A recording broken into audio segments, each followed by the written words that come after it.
those stories, you sort of have a handful of stories relative to wrestling that makes you remember how to continue to go forward. So in 1995, we had the World Championships here in Atlanta. Yep, I remember. And Tom was a world champion already, and so was Terry. And in the first round, he wrestled Belarus and lost. If I'm not mistaken, it was 6-1. Yeah, I don't know the score, but it wasn't good. Right. But here's the story, and I mean I carry this story with me all the time. Sergey Small, by the way. Yep. So he loses 6-1. Tom's not happy with his performance, and he storms out of the Omni and walks across the street, and we don't see him again. I couldn't find you again. You were rightfully not happy. You're a world champion. Terry goes on, wins matches, gets in the finals, down 3-0 to the Canadian, and just outworks the guy and gets him disqualified. So Tom Brands, world champion, loses first round. Terry Brands, world champion, wins the world title. And Terry ends up the next year in the trials wrestling Kendall Cross in one of the epic battles in the history of the Olympic trials. Doesn't make the team. Beat him about 38 times before that. Yeah. And then in the Olympic Games in Atlanta in '96, Tom draws Sergey Small, who he smokes.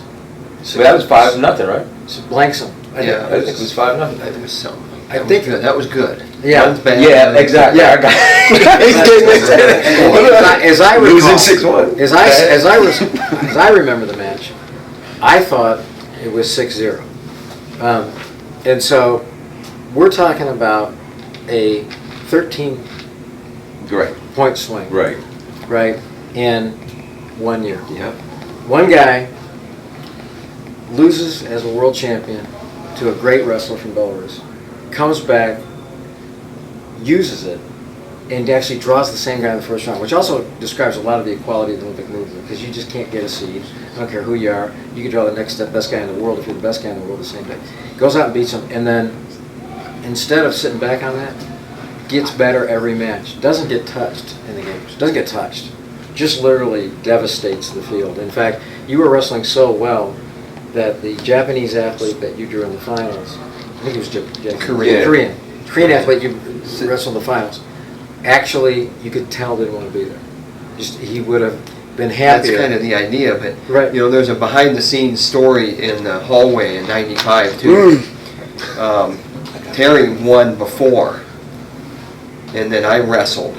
So he was already world champion when I was wrestling, and when I got beat, he came to me and he didn't say much, but he said, "You're coming back here in a year. You got to have your head straight," and that was pretty profound, if you use that word, because you're coming back here in a year. And so right then, even though you feel like your whole world's been shattered, there's still future and perspective. So, It was a great, Atlanta, Georgia, USA. What can you say? great story.